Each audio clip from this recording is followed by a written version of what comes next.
The Education of OverSoul7 by Jane Roberts, read by Martin John, Chapter 9, Cyprus and OverSoul7, beginning Part 3 of the examination. OverSoul7 was the 14-year-old male again, and Cyprus was talking to him. "You seem to have been neglecting Lydia," she commented. OverSoul7 concentrated as hard as he could, bringing his consciousness entirely into focus. They were in Lydia's study. Autumn leaves fell past the windows so fast that 7 blinked. Then, enlarging his visual, he saw that the room was a flurry of activity. 3 men were banging drawers open and throwing their contents on the blue rug. "You could have picked a quieter place," 7 said. "What's going on here?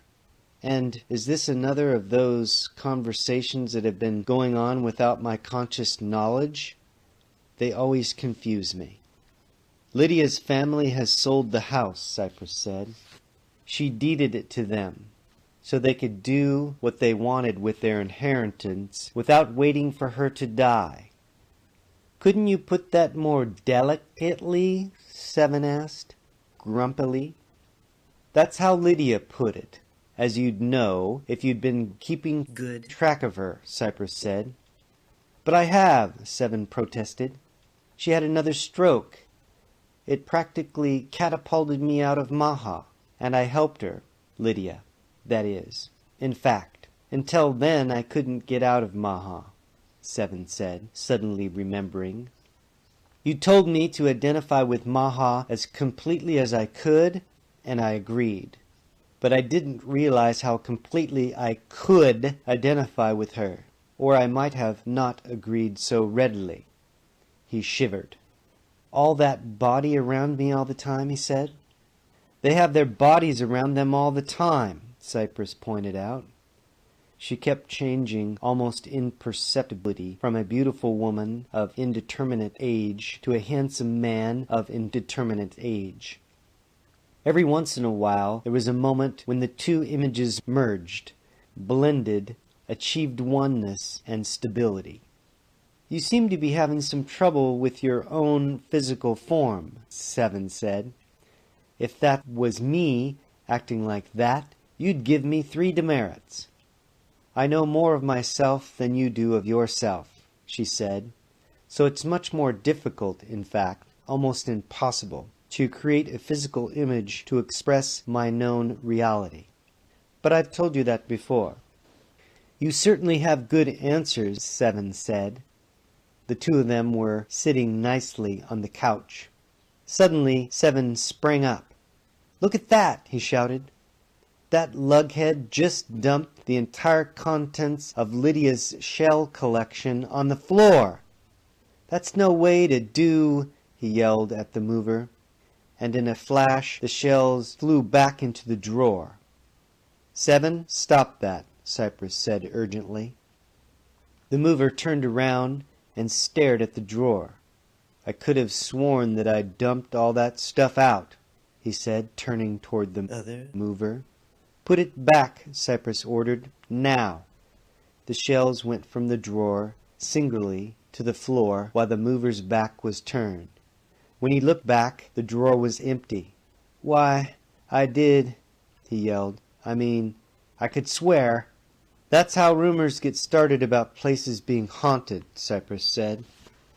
"Well, they're Lydia's favorite shells," 7 muttered. "I don't like meeting here like this anyhow. Can't we go someplace else?" "All right. Think of a cloud," Cyprus said. She and 7 left immediately. At the last moment, 7 dematerialized one perfectly shaped shell to save for Lydia.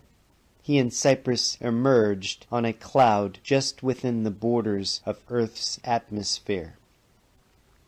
"I want to give you a quick review before I tell you about the next part of your examination," Cyprus said.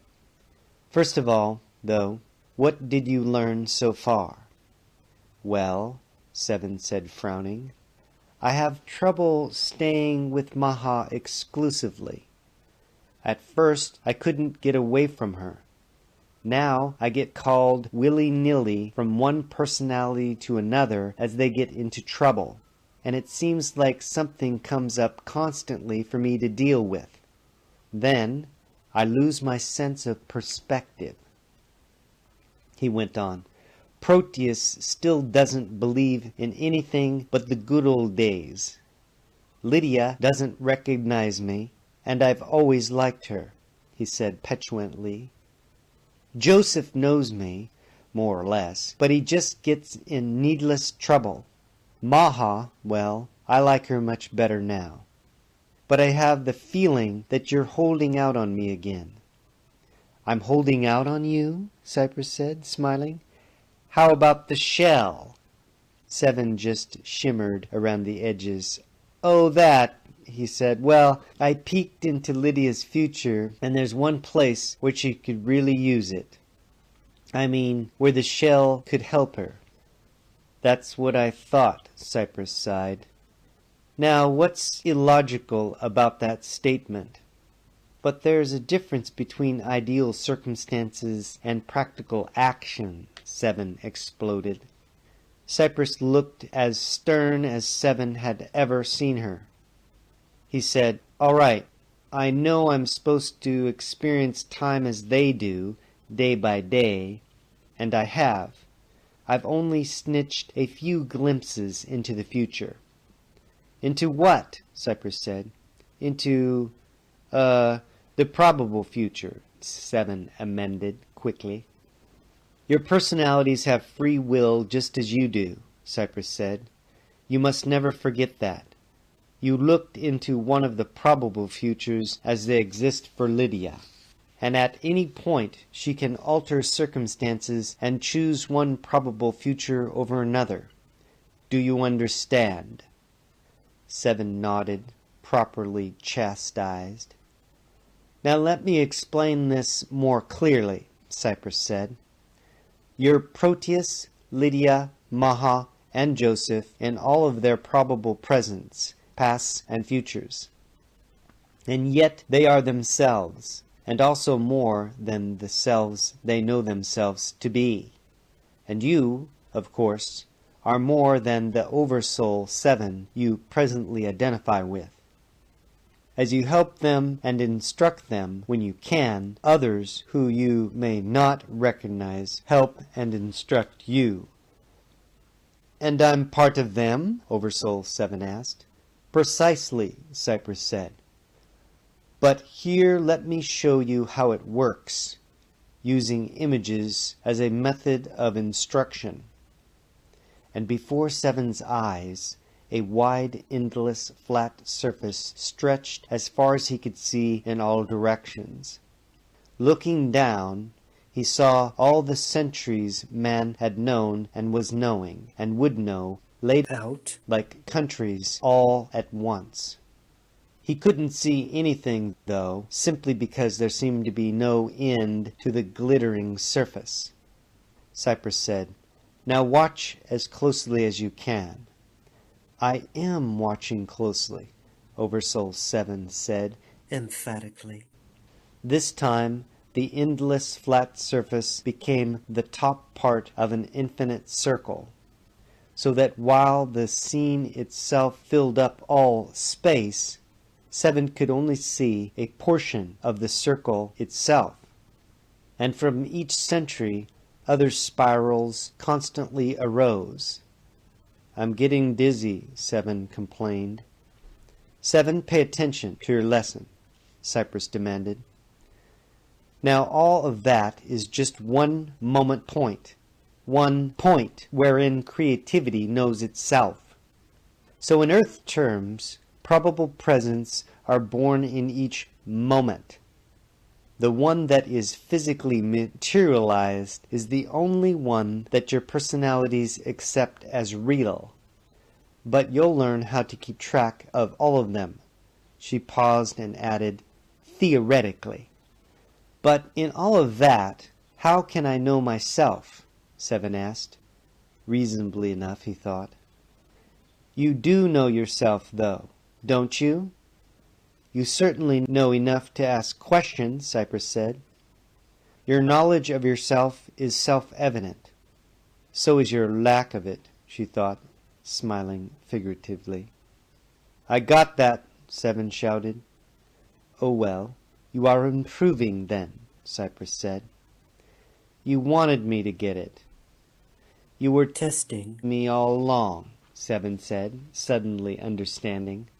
It takes the edge off my triumph. You may not know all of yourself, but that's a process of self-discovery, of becoming, Cypress said. The more you discover of yourself, the more you are. I can hardly handle the parts of me I know already, Seven said sadly. But can't you show me more of the images? You just aren't ready, Seven, Cypress said. And you have to learn through direct experience. There really isn't any other way. Now, for the next part of your examination. A jet passed by. Cypress and Seven dropped down on the top of it and rode along, occasionally looking down at the earth. You have to get through to Proteus and Lydia, Cypress said, without pausing, and you have to get all of your personalities together in some way, so they can better benefit from each other's separate experiences. How on earth am I going to do that? Seven asked. How can you do it on earth? She asked, smiling. Then she added, but Seven, you must become more involved in the activities of your personalities. But then, I know that you will. I don't like the way you said that, Seven answered, worried. And there's one thing I want to know. How long has this conversation between us been going on? Before I came in on it, I mean. She just looked at him. For a brief instant, the handsome man of indeterminate age and the beautiful woman of indeterminate age materialized again and merged, stabilized, focused until it was so vivid and brilliant that Seven could hardly bear it. Don't you know? Don't you know? The musical voice seemed to come from everywhere, from inside OverSoul7 and outside him, from the clouds and the jet. The words seemed to echo through time as he knew it and didn't know it, until he felt that Lydia and Proteus and Joseph and Maha were all singing and asking the question all at once. The phenomenon vanished so quickly and completely that Seven almost lost the balance of his consciousness. What was that? He gasped. What happened? Every once in a while you ask a really important question, Cypress said. Or rather, the question that you actually ask has a really important one hidden inside of it. Then you get an answer. But now I've forgotten what the question was, much less what was hidden inside it, Seven cried, and I don't know what the answer meant. Dear Seven, Cypress said, with some compassion, you do understand. A part of you does. But before you go back, I want to give you one hint. You make your own reality. And your personalities make their own realities too. But I know that, Seven said, disappointed. I thought that you were going to give me a big hint. I have, she said, and I suggest that you begin with Lydia this time. Remember, you make your own reality. Seven mused about it. You make your own reality. And instantly he lost track of the constant conversation, as Cypress knew he would. End chapter 9. Peace, light, and love. Aloha.